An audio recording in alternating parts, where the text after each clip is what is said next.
Board exam preparation की आज की सीरीज में हम क्लास 10th का first chapter chemical reaction and equation करेंगे।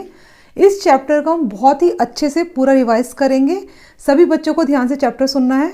बुक्स ले अपनी कॉपी और अपना पेन लेके आएंगे, ठीक है। मेरे साथ साथ हर रिएक्शन को लिखेंगे, याद करेंगे और पूरे चैप्टर को हम विद इन 5 मिनट्स रिवाइज कर लेंगे। तो हाय प्यारे बच्चों, माय नेम इज चेतना और आज हम कर रहे हैं क्लास 10th का केमिस्ट्री फर्स्ट चैप्टर। चलिए, हमारे चैप्टर का नाम जैसे आप सभी को पता है क्या है, केमिकल रिएक्शन एंड इक्वेशन। सबसे पहली रिएक्शन क्या है, कॉम्बिनेशन रिएक्शन, क्योंकि हमें जल्दी जल्दी करना है बोर्ड एग्जाम्स के हिसाब से।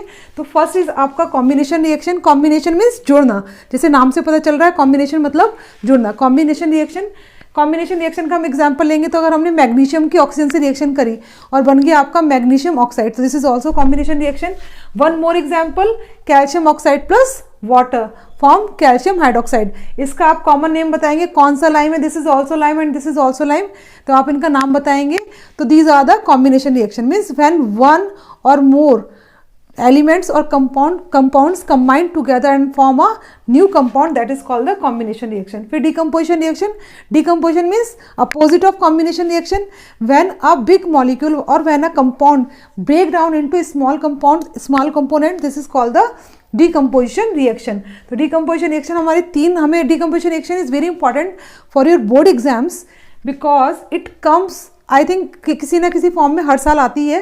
तो इस बार पूरे 2025 में पूरे चांसेस है कि क्वेश्चन आपका आएगा। डिकम्पोजिशन रिएक्शन हम 3 तरह से करते हैं। First is your thermal decomposition reaction, second is electrolytic decomposition reaction and third is photo decomposition reaction. देखो बच्चों, अगर आपका जो डिकम्पोजिशन हीट की प्रेजेंस में हो रहा है, ठीक है, इसको हम क्या बोलेंगे, थर्मल मतलब हीट। अगर आप का जो डिकम्पोजिशन है वो इलेक्ट्रिक करंट के थ्रू हो रहा है, सो this is called electrolytic decomposition reaction. और अगर ये आपका सनलाइट के प्रेजेंस में हो रहा है तो इसको हम बोलते हैं फोटो इलेक्ट्रिक डिकम्पोजिशन। इसका आप सबका एक एक एग्जाम्पल याद करेंगे। अगर हम थर्मल डिकम्पोजिशन को देखते हैं तो आपका एग्जाम्पल क्या हो गया, कैल्शियम कार्बोनेट को हम हीट करेंगे और बन जाएगा आपका कैल्शियम ऑक्साइड प्लस, बताइए क्या बनेगा, कार्बन डाइऑक्साइड। अगर हम इलेक्ट्रोलिटिक डिकम्पोजिशन का एग्जांपल लेंगे तो वाटर में अगर हम इलेक्ट्रिक करंट को पास करेंगे तो क्या बन जाएगा आपका hydrogen and oxygen. Decomposition by electric current is also called electrolysis, ठीक है। फोटो डिकम्पोजिशन में अगर हम हाइड्रोजन आयोडाइड में यूवी लाइट के प्रेजेंस में इस रिएक्शन को करेंगे तो ये हाइड्रोजन और आयोडीन आपका बन जाएगा। सो this is the decomposition reaction, ये आपका 3 मार्क्स में भी आ जाता है। फिर आपका नेक्स्ट है displacement reaction. Displacement reaction is the most important reaction in this chapter. आप देखिए, ये जो रिएक्टिविटी सीरीज मैंने लिखी हुई है इसको आप क्लास 12 में फिर इलेक्ट्रोकेमिस्ट्री चैप्टर में भी आगे पढ़ेंगे, तो ये आपको लर्न कर लेनी है। ऐसे जैसे मैंने लिखा हुआ है, केदारनाथ का माली आलू जरा फीके पकाता है, ठीक है। तो पकाता है तो H क्या हो गया, आप H का इलेक्ट्रोड पोटेंशियल 0 होता है, फिर उसके नीचे कॉपर AgAu। याद क्या रखना है इसमें, इंपॉर्टेंट क्यों है, डिस्प्लेसमेंट रिएक्शन में इंपॉर्टेंट ये इसलिए हो जाती है क्योंकि भाई जो जितना ऊपर वाला एलिमेंट है वो नीचे वाले को क्या कर सकता है, displace. Displacement reaction is the reaction in which more active element can displace less reactive element. तो मोर एक्टिव कौन सा है, मोर एक्टिव पोटेशियम और सोडियम में कौन है, पोटेशियम। ऊपर वाला क्या है, मोर रिएक्टिव है और नीचे वाला क्या है, लेस रिएक्टिव है। तो more reactive element less reactive को डिस्प्लेस कर देगा, this is called the displacement reaction. एक एग्जांपल लेते हैं कि Zn और H2SO4 की रिएक्शन कराएंगे।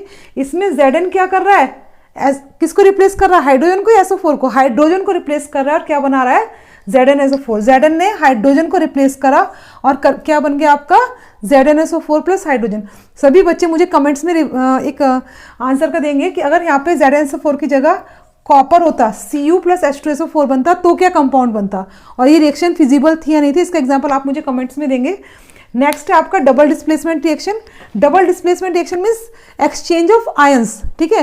कुछ बच्चे क्या समझते हैं कि BaCl2, सपोज हम एक एग्जांपल लेते हैं कि BaCl2 प्लस Na2SO4 की रिएक्शन हुई, तो बच्चे सोचते हैं कि Ba ने Na को रिप्लेस कर दिया। नो बच्चों, इसमें डिस्प्लेसमेंट, इसमें रिप्लेस क्या हो जाएंगे, आपके आयंस हो जाएंगे। क्लोरीन SO4 से रिप्लेस हो जाएगा और SO4 क्लोरीन से, तो क्या कंपाउंड बन जाएगा आपका, BaSO4 प्लस 2NaCl।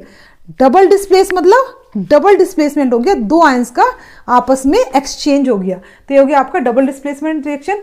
फिर 5th रिएक्शन आपकी redox reaction. Redox reaction is very important reaction. देखो बच्चों, ध्यान से पढ़ना, मेरे साथ साथ समझना इसको। एक याद करोगे, दोनों दूसरा अपने आप याद होगा। रेडॉक्स रिएक्शन में, redox reaction is the reaction in which oxidation. Next है आपका redox reaction. What is redox reaction? Redox reaction is a reaction in which oxidation and reduction occurs simultaneously. फटाफट ऑक्सीडेशन को याद करो। Oxidation means addition of oxygen और reduction means removal of oxygen. एक ही याद करते हैं हम, oxidation is addition of oxygen and removal of hydrogen. इसका अपोजिट हो गया आपका रिडक्शन, मीन्स अगर ऑक्सीजन निकल रहा है और हाइड्रोजन जुड़ रहा है तो क्या हो गया आपका रिडक्शन। अब इस रिएक्शन को देखो, कॉपर ऑक्साइड प्लस हाइड्रोजन क्या बन गया? Copper plus H2O। फटाफट मुझे कमेंट में लिख के बता देंगे आप लोग कि किस पे ऑक्सीडेशन हुआ है, किस पे रिडक्शन हुआ है। इस तरह से फाइंड आउट करने के लिए भी एग्जाम में आता है। तो क्योंकि कॉपर ऑक्साइड से क्या हुआ है, ऑक्सीजन अलग हुआ तो इस पर क्या हुआ? रिडक्शन। और हाइड्रोजन में ऑक्सीजन जुड़ा तो इस पर क्या हुआ आपका? ऑक्सीडेशन।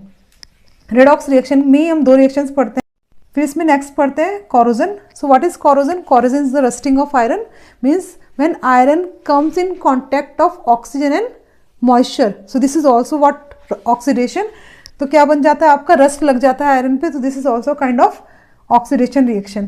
फिर आपका रेंसिडिटी है। Rancidity is very important. जो कहाँ क्या किसके लिए हम पढ़ते हैं कि जितने भी हमारे ऑक्सीडेशन हो जाता है किसका? ऑयल का और फैट का। अगर आप चिप्स को खाली रख देते हैं, चिप्स है ना, चिप्स के पैकेट को अगर खोल के रख देंगे तो क्या होगा? उसमें मॉइस्चर आ जाएगा। मॉइस्चर आ गया मतलब वो भी क्या है? ऑक्सीडेशन का प्रोसेस है। उसमें कैसी आती है? स्मेल आ जाती है और सीलन आ जाती है। ठीक है, तो this process is called what? Rancidity. Next is your neutralization reaction. Neutralization reaction को फटाफट याद करेंगे। When acid react with base and form salt and water, so that is your neutralization reaction. Neutralization मतलब एक ने दूसरे के इफेक्ट को क्या कर दिया? न्यूट्रल कर दिया। अब ना एसिड एसिड है ना बेस बेस। एग्जाम्पल बहुत इजी से एग्जाम्पल ले लेते हैं। HCl plus NaOH। HCl acid हुआ, NaOH के साथ रिएक्शन करिए और क्या बन गया आपका? NaCl। So this is an example of neutralization reaction. हमेशा जब भी एसिड और बेस रिएक्ट करेगा तो क्या बनाएगा? Salt and water. याद करेंगे, इस पर भी कभी क्वेश्चन आ जाता है। फिर नेक्स्ट लास्ट रिएक्शन है आपकी एक्सोथर्मिक और एंडोथर्मिक रिएक्शन, बट बहुत ही ज़्यादा इंपॉर्टेंट है। बच्चे कई बार इस रिएक्शन को छोड़ देंगे, बाकी सब करेंगे और इन रिएक्शंस को छोड़ देंगे। तो एक्सोथर्मिक रिएक्शन में हमेशा क्या होगा? हीट इवॉल्व होगी। इवॉल्व का मतलब जो आपका प्रोडक्ट बनेगा वहाँ पे हीट क्या होगी? प्लस हीट होगी। और जो एंडोथर्मिक होगा उसमें हीट क्या होगी? हमेशा एब्जॉर्ब होगी। सपोज अगर हम उसका एक्सोथर्मिक का एग्जाम्पल लेते हैं तो carbon plus oxygen, carbon dioxide plus heat, तो ये किसका एग्जाम्पल हो गया आपका? एक्सोथर्मिक का। और अगर हम एंडो का एग्जाम्पल लेते हैं तो carbon plus water plus heat, मतलब रिएक्टेंट में अगर प्लस हीट हो रहा है तो आपका क्या हो गया? Endothermic reactions. ठीक है, अब इस चैप्टर के बिल्कुल लास्ट में हम जाते हैं, क्योंकि चैप्टर को हमने 2 पार्ट्स में डिवाइड किया था। केमिकल रिएक्शंस इधर आ गई और इक्वेशंस आपकी केमिकल इक्वेशंस में हम क्या पढ़ेंगे? सबसे पहले स्केलेटल इक्वेशन, फिर बैलेंसिंग इक्वेशन। बैलेंसिंग इक्वेशन एक अलग टॉपिक है जो आपको अच्छे से तैयार करना है। ठीक है, बैलेंसिंग आनी ही आनी चाहिए, इंपॉर्टेंट है। हर साल इसमें 1 या 2 या 3 नंबर में आपका क्वेश्चन आएगा। बैलेंटेड नॉट डिस्ट्रॉय। तो कंजर्वेशन ऑफ मास की थ्योरी पे बैलेंसिंग ऑफ रिएक्शन इसको सीखना है।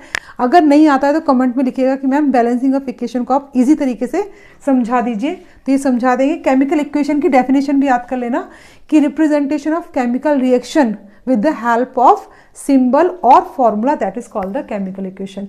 तो ऑल दी बेस्ट प्यारे बच्चों, अच्छे से बोर्ड एग्जाम्स की तैयारी करिए। बिल्कुल टाइम वेस्ट करने के लिए अब आपके पास टाइम नहीं है।